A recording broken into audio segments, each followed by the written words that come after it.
Bueno, nosotros somos el equipo 5, que está conformado por Hernández Huerta, Sandra Michel, Huerta Rosas, Adriana de Jesús, González Aldívar, Camila Huguet, García Carrión, Berenice y Castro Ortiz, Francisco Javier. Nosotros le vamos a presentar en esta imagen un dibujo de una célula y las rutas metabólicas que están dentro de ella. Pues dentro de las rutas metabólicas que podemos encontrar sería la glucólisis, la glucogénesis, la glucogenólisis, la gluconeogénesis y las vías de las pentosas, del poliol y del ácido glucurónico. La glucogenólisis lo podemos encontrar en la parte de aquí arriba, que sería la degradación de glucógeno para tener glucosa. Esta se realiza únicamente en el hígado y se comienza con el glucógeno. El glucógeno, gracias a la enzima desramificante, se corta, por así decirlo, en 7 glucosas, y la glucógeno fosforilasa le agrega un fosfato en el carbono 1, teniendo así 7 glucógeno, 1 fosfato. Después de eso tenemos que la glucosa 6 fosfato cambiaría de lugar el fosfato del carbono 1 al carbono 6. Después tenemos que la glucosa 6 pasa, que lo que haría es quitar el fosfato y así poder salir libremente la glucosa. Y de este lado tenemos que la enzima desramificante es apoyada, por así decirlo, con otras enzimas, que sería la transglucosidasa, que sería la encargada de acomodar las glucosas para un correcto o más fácil nada más fácil de ramificación. Y también tendemos a la glucosidasa, que sería la encargada de agregar una molécula de agua para así liberar la glucosa ramificada, que sería el enlace 1,6, y tener una molécula de glucosas lineales para que sea más fácil su desramificación y posteriormente pues sea también más fácil que se libere la glucosa en sangre.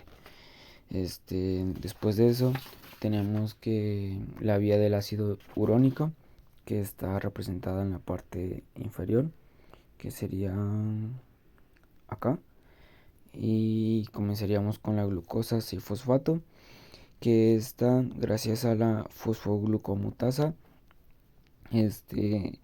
Se mueve el fosfato del carbono 6 al carbono 1, teniendo como resultado la glucosa 1-fosfato. Y después de eso tenemos la UDP glucosa pirofosforilasa, que nos da como resultado la uridina difosfato de glucosa, UDP glucosa. Y posterior a esto tendríamos la enzima UDP glucosa deshidrogenasa, que sería la encargada de oxidar y dar como resultado glucurónidos y proteoglicanos, y teniendo como tal al final glucoronato uridina difosfato. Y estas serían dos de las rutas metabólicas que podemos encontrar, y a continuación les presentaremos todas las demás. La gluconeogénesis es una ruta metabólica que se lleva a cabo cuando hay un ayuno prolongado. Esta busca sintetizar glucosa a partir de componentes que no son carbohidratos. Sus sustratos son lactato, glicerol, aminoácidos glucogénicos, propionil y propionato. Y además de llevarse a cabo en el citosol como las demás rutas, esta también se produce en la mitocondria. Comenzando con el lactato, este pasa a piruvato citosólico con ayuda de la enzima lactato deshidrogenasa, liberando así un NAD reducido.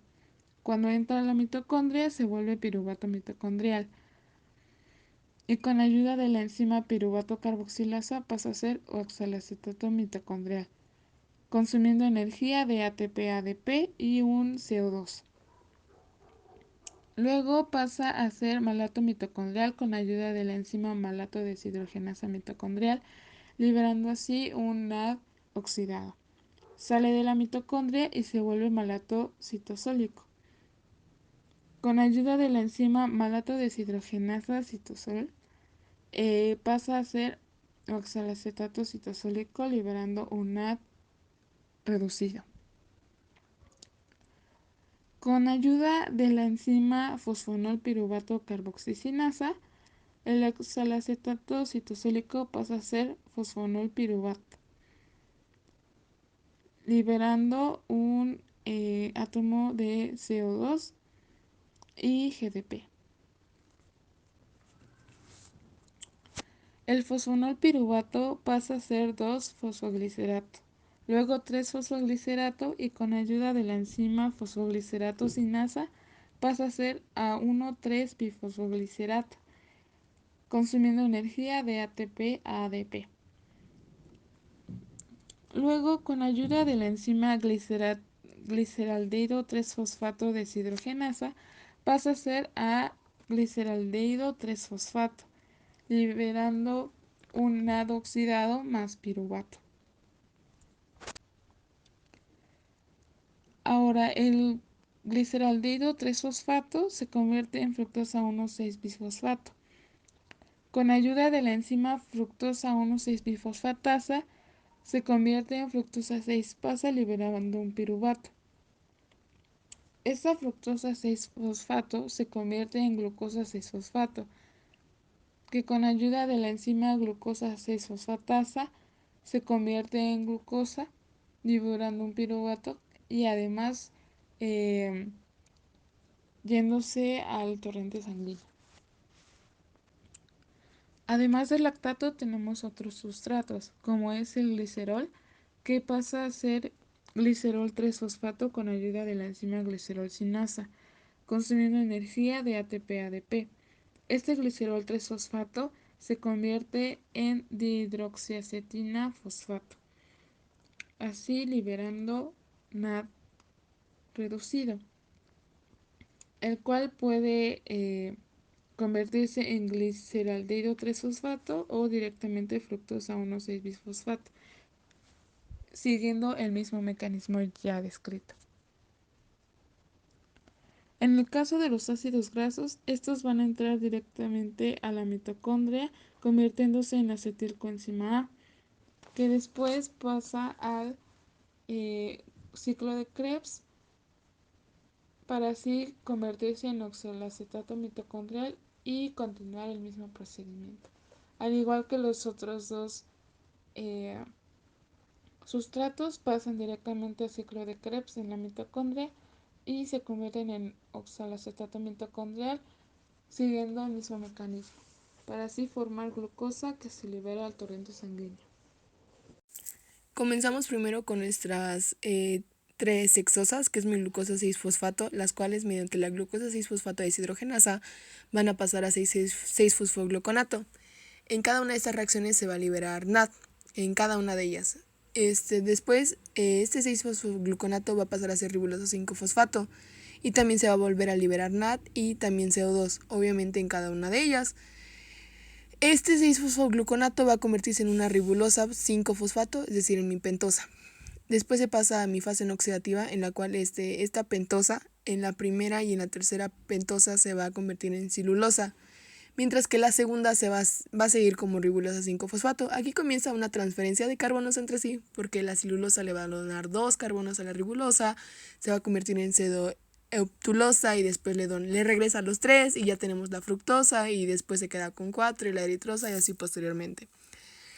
Cuando se queda con 4 va a entrar mi tercera pentosa y le va a donar 2 carbonos para así convertirse en una fructosa, por lo cual vamos a tener como resultado en mi primera y en mi segunda pentosa, por así decirlo, de resultado una glucosa 6-fosfato. En mi tercera pentosa va a ocurrir otro tipo de cosas que van a darme como resultado una mitad de 6-glucosa-fosfato.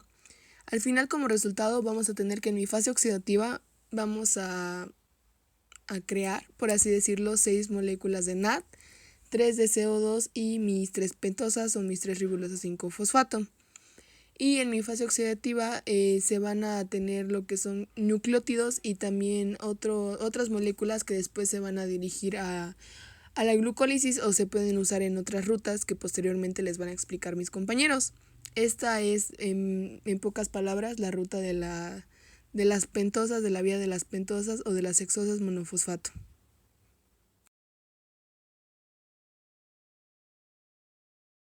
La glucólisis es una ruta metabólica, la cual consiste en pasar de una molécula de glucosa a 2 de piruvato. Consta de 10 pasos, los cuales están divididos en 2 fases. Las primeras 5 reacciones son parte de la fase de inversión de energía, en la que se va a producir un consumo de energía, mientras que las otras 5 reacciones son parte de la fase de generación, en la que se va a producir la obtención de energía. A lo largo de la primera fase se producen las siguientes reacciones.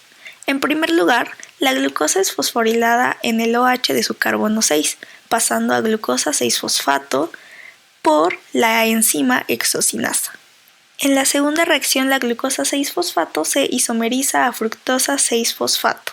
En la tercera reacción, la fructosa 6-fosfato se fosforila a nivel del carbono 1, pasando a fructosa 1,6-bifosfato por ayuda de la enzima PFK1, es decir, la fosfofructosinasa 1. En la cuarta reacción, la fructosa 1,6-bifosfato se rompe gracias a la enzima aldosa, dando 2 moléculas de 3 átomos de carbono, la dihidroxiacetona fosfato y el gliceraldehído 3-fosfato.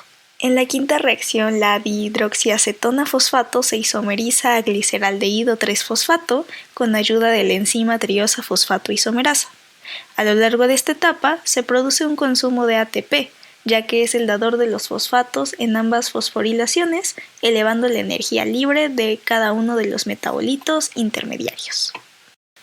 A través de la segunda etapa, el gliceraldehído 3-fosfato es oxidado y fosforilado por el gliceraldehído 3-fosfato de deshidrogenasa, pasando a 1,3-bifosfoglicerato. El 1,3-bifosfoglicerato realiza una transferencia del grupo fosfato al ADP para formar ATP. Esta es la primera reacción de obtención de energía mediante la fosforilación a nivel de sustrato, pasando el 1,3-bifosfoglicerato a 3-fosfoglicerato.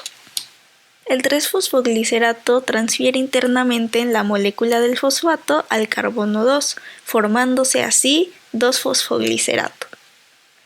Posterior a eso, el 2-fosfoglicerato se deshidrata formando un doble enlace y convirtiéndose en fosfoenol piruvato.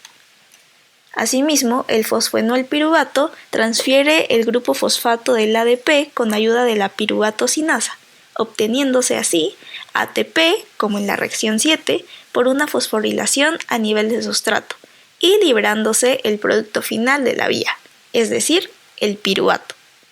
Por cada molécula de glucosa vamos a tener un total de 2 NAD reducidos, 4 ATPs, de esos 4 ATPs, 2 van a ser netos, 2 H2O y 2 piruvatos. La glucogénesis es una ruta para la síntesis de glucógeno y comienza con una glucosa que pasa a ser glucosa 6-fosfato con la ayuda de la enzima glucosinasa y glucosa 6-fosfatasa. En la siguiente reacción, una mutasa cambia de posición y de ser glucosa 6-fosfato va a pasar a ser glucosa 1-fosfato a través de la enzima fosfoglucomutasa. En la siguiente reacción, la glucosa 1-fosfato se combina con el UTP y forma UDP-glucosa, a partir de la enzima UDP-glucosa pirofosforilasa. En la cuarta reacción, el glucógeno sintasa es la enzima que toma la glucosa y lo adiciona sobre un núcleo. Finalmente, el glucógeno sintasa reconoce UDP-glucosa, toma la glucosa y la pega, y esto se va a repetir 8 veces. En conclusión, todas estas rutas metabólicas son esenciales para mantener los niveles adecuados de la glucosa en sangre y así garantizar el suministro constante de energía a las células para que el funcionamiento del cuerpo sea óptimo. Además de proporcionar energía, estas rutas también juegan un papel crucial en la síntesis de otros compuestos importantes.